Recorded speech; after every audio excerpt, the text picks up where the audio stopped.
आज की वीडियो में देखेंगे एक्सरसाइज 4.2 का question number 1। Find the roots of the following quadratic equation by factorisation. इस क्वेश्चन में हमें फैक्टराइजेशन मेथड से क्वाड्रेटिक इक्वेशन के रूट्स फाइंड करने हैं। तो फर्स्ट पार्ट हमें क्या दे रखा है, x square minus 3x minus 10 equal to 0। अब इन्हें करते कैसे हैं, दो नंबर जिन्हें मल्टीप्लाई करके हमारा क्या आना चाहिए, यहाँ पे हमारा 10 है और एक्स स्क्वायर का कोफिशिएंट कुछ नहीं है तो 1, 10 1 जा 10। दो नंबर जिन्हें मल्टीप्लाई करके हमारा 10 आना चाहिए और प्लस या माइनस करके हमारी वैल्यू क्या आनी चाहिए, माइनस की 3। तो 5 2 जा 10 होता है और 5 में से 2 माइनस करेंगे हमारा 3 भी आ जाएगा। तो हमें यहाँ पे मिडल टर्म में माइनस का साइन चाहिए। जो भी हमें मिडल टर्म में साइन चाहिए होता है हम इसको उसी के अकॉर्डिंग अरेंज कर लेते हैं। अब यहाँ पे अगर मैं माइनस की वैल्यू बड़ी रख लूँ तो हमारा माइनस करके क्या आ जाएगी वैल्यू, माइनस की 3। तो स्प्लिट करके हमें दो नंबर कौन से मिल गए, -5 और 2। तो अब इसे सॉल्व कर लेते हैं, एक्स स्क्वायर। अब इस वैल्यू की जगह हम क्या लिखेंगे, जो हमने स्प्लिट करके नंबर ढूंढे हैं, माइनस का 5x प्लस का 2x माइनस 10 इक्वल टू 0। अब कॉमन निकाल लेते हैं। यहाँ पे हमारा कॉमन क्या है, x। यहाँ पे क्या बच जाएगा, x माइनस 5। अब यहाँ पे हमारा क्या कॉमन है, प्लस का 2, तो बच जाएगा x माइनस 5 इक्वल टू 0। पहली वैल्यू आई x माइनस 5 और दूसरी आई है x प्लस 2 जो हमने कॉमन निकाला है, इक्वल टू 0। अब दोनों को 0 के इक्वल में रख लेते हैं, x minus 5 equal to 0, x equal to plus का 5, दूसरी x plus 2 equal to 0 equal to 0, तो x इक्वल टू माइनस 2। तो दो रूट्स हमारे कौन से निकल गए, एक हमारा निकल गया 5 और दूसरा -2। अब नेक्स्ट सेकंड पार्ट देख लेते हैं। दो नंबर जिन्हें मल्टीप्लाई करके क्या आना चाहिए, 6 2 जा 12। दो नंबर जिन्हें मल्टीप्लाई करके 12 आना चाहिए, माइनस का 12 क्योंकि यहाँ पे हमारी माइनस की वैल्यू है, 6 2 जा -12 और प्लस या माइनस करके क्या आना चाहिए, माइनस का 1। तो 3 4 जा 12 होता है। अब एक वैल्यू माइनस की रखनी है तो हमें मिडिल टर्म में माइनस चाहिए, तो हम बड़ी वैल्यू माइनस की रख लेते हैं। तो 3 4 जा 12 और 4 में से 3 माइनस करेंगे तो वैल्यू क्या आ जाएगी, माइनस का 1।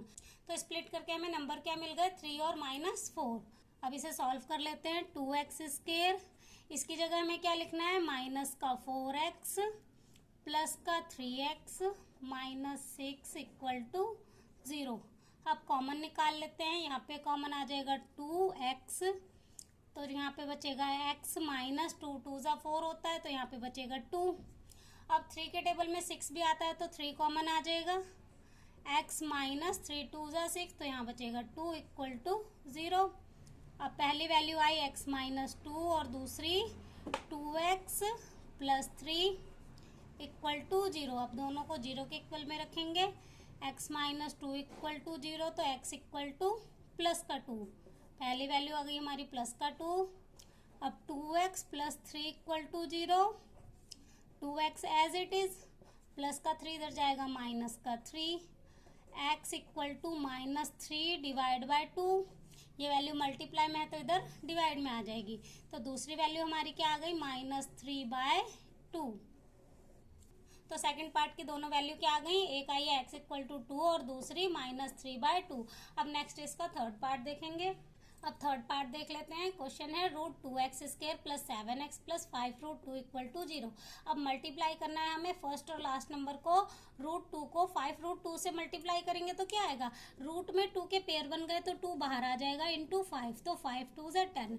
दो नंबर जिन्हें मल्टीप्लाई करके 10 आना चाहिए और प्लस या माइनस करके वैल्यू 7 आना चाहिए। तो 5 में 2 को प्लस करेंगे तो 7 आ जाएगा और 5 2 जा 10 भी होता है।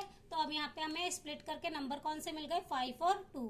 अब सॉल्व कर लेते हैं, √2x square as it is plus इसकी जगह हमें क्या लिखना है, 2x plus 5x plus 5√2 equal to 0। अब कॉमन निकाल लेते हैं। यहाँ पे हमारा कॉमन क्या आएगा, √2x आ जाएगा। अब √2x कॉमन आ गया तो यहाँ पे बच जाएगा x प्लस √2। अब यहाँ पे √2 कैसे आया? जब हम √2 को √2 से मल्टीप्लाई करते हैं तो वैल्यू हमारी 2 आती है। जब हमारे रूट में किसी भी वैल्यू के पेयर बन जाते हैं, किसी भी नंबर के पेयर बन जाते हैं तो वह वैल्यू बाहर आ जाती है। तो जब हम √2 को √2 से मल्टीप्लाई करते हैं तो हमारा 2 आता है। तो यहाँ पे हमारा कॉमन क्या आ जाएगा? √2। अब यहाँ पे हमारा कॉमन है 5, तो +5 ब्रैकेट में क्या बच जाएगा? x + √2 = 0। अब पहली वैल्यू क्या मिल गई? √2x + 5 जो हमने कॉमन निकाला था, और दूसरी x + √2। हम यहाँ पे किसी भी वैल्यू को पहले लिख सकते हैं, जो हम कॉमन निकालते हैं वो भी लिख सकते हैं और दूसरी वैल्यू भी लिख सकते हैं, = 0। अब यहाँ पे हम जीरोज निकाल लेते हैं। √2x + 5 = 0। तो यहाँ पे हो जाएगा √2x प्लस का 5 इधर जाएगा माइनस का 5। अब ये √2 मल्टीप्लाई में है तो इधर आके डिवाइड में आ जाएगा। तो यहाँ पे हमारी पहली वैल्यू क्या आ गई? -5√2। अब दूसरी निकाल लेते हैं। x + √2 = 0। तो x = माइनस का √2। तो दूसरी वैल्यू क्या आ गई हमारी? -√2। तो थर्ड पार्ट के भी हमारे दोनों रूट्स आ गए। अब नेक्स्ट फोर्थ पार्ट देख लेते हैं। अब फोर्थ पार्ट देख लेते हैं। 2x² - x + 1/8 = 0। अब इसमें जो हमारी कांस्टेंट टर्म है ना, वो फ्रैक्शन में है, तो इसे सिंपल फॉर्म में कन्वर्ट करने के लिए इसे सिंप्लीफाई कर लेते हैं थोड़ा सा। अब इनका एलसीएम लेंगे। एलसीएम क्या आ जाएगा? 8। अब 1 8 × 8 होता है, तो 2 8 × 16 x² माइनस 1 8 × तो इसको भी 8 से करेंगे, माइनस का 8x। 8 1 × 8 तो 1 1 × 1, तो +1 = 0। अब ये वैल्यू हमारी डिवाइड में है तो इधर जाएगी मल्टीप्लाई में, तो ये 0 बन जाएगा। तो इक्वेशन हमारी क्या बन गई? 16x² - 8x + 1 = 0। ये तो 0 बन जाएगा इससे मल्टीप्लाई होके। अब दो नंबर जिन्हें मल्टीप्लाई करके हमारा क्या आना चाहिए? 16 1 × 16। दो नंबर जिन्हें मल्टीप्लाई करके 16 आना चाहिए प्लस का, और प्लस या माइनस करके वैल्यू क्या आना चाहिए? -8। तो 4 4 × 16 होता है, बट हमें यहाँ पे मिडिल टर्म में साइन कौन सा चाहिए? माइनस का। तो दोनों ही वैल्यू हम माइनस की ले लेते हैं। माइनस माइनस प्लस पर साइन माइनस का, तो वैल्यू हमारी क्या आ जाएगी? -8, और मल्टीप्लाई करके हमारी प्लस का 16 भी आ जाएगा। तो हमें नंबर कौन से मिल गए? -4 और -4। अब इसे सिंप्लीफाई कर लेते हैं। 16x², इसकी जगह हम लिखेंगे -4x - 4x + 1 = 0। अब कॉमन निकाल लेते हैं। यहाँ पे हमारा कॉमन आ जाएगा 4x, तो यहाँ पे बच जाएगा 4x माइनस, जब 4x पूरा बाहर चला गया तो यहाँ पे क्या बचेगा? 1। अब यहाँ पे हमारा कॉमन कुछ भी नहीं है, तो हमारा 1 कॉमन आ जाएगा। अब यहाँ पे माइनस की वैल्यू है तो -1 कॉमन आ जाएगा। तो यहाँ बचेगा 4x, प्लस में से माइनस कॉमन दे दिया तो यहाँ पे बचेगा -1 = 0। अब पहली वैल्यू बनी 4x - 1, और दूसरी भी हमारी क्या बनी है? 4x - 1 = 0। अब दोनों को 0 के इक्वल में रखते हैं। 4x - 1 = 0। 4x as it is, minus का 1 इधर आएगा प्लस का 1। अब ये 4 मल्टीप्लाई में तो इधर आएगा डिवाइड में, तो 1/4। पहली वैल्यू क्या मिल गई हमें? 1/4। अब दूसरी निकाल लेते हैं। 4x - 1 = 0।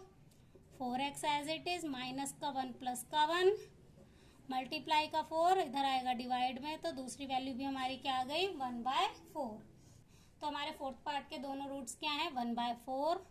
अब नेक्स्ट इसका फिफ्थ पार्ट देख लेते हैं। तो फिफ्थ पार्ट है 100x² - 20x + 1 = 0। अब 100 1 × 100, दो नंबर जिन्हें मल्टीप्लाई करके 100 आना चाहिए, प्लस या माइनस करके वैल्यू माइनस का 20 आना चाहिए। तो 10 10 × 100 होता है, बट ये तो प्लस का 20 आएगा अगर हम इन्हें प्लस करेंगे।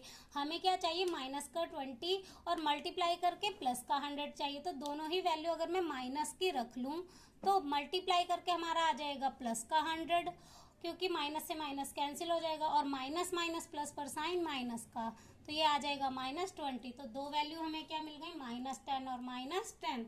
हमें स्प्लिट करके नंबर मिले -10 और -10। अब इसे सिंप्लीफाई करेंगे। 100x² एज इट इज, इसकी जगह लिखूंगी -10x + 1 = 0। अब यहाँ पे हमारा कॉमन है 10x, तो यहाँ बचेगा 10x - 1, यहाँ पे हमारा कॉमन है माइनस का 1, तो 10x माइनस 1 इक्वल टू 0। अब पहली वैल्यू बनी 10x माइनस 1 और दूसरी भी हमारी बनी है 10x माइनस 1 इक्वल टू 0। अब जीरोज निकालेंगे, 10x minus 1 equal to 0, 10x as it is, minus का 1 इधर आएगा प्लस का 1। अब ये 10 मल्टीप्लाई का इधर आएगा डिवाइड में, पहली वैल्यू आ गई। अब दूसरी निकाल लेते हैं, 10x माइनस 1 इक्वल टू 0। अब माइनस का 1 इधर जाएगा प्लस का 1, 10 मल्टीप्लाई में है तो इधर जाएगा डिवाइड में, तो 1/10। इसमें भी हमारी दोनों ही वैल्यू क्या निकल गई, 1/10। तो इसी क्वेश्चन के साथ क्वेश्चन नंबर 1 हमारा हो जाता है कंप्लीट। नेक्स्ट वीडियो में करेंगे क्वेश्चन नंबर 2।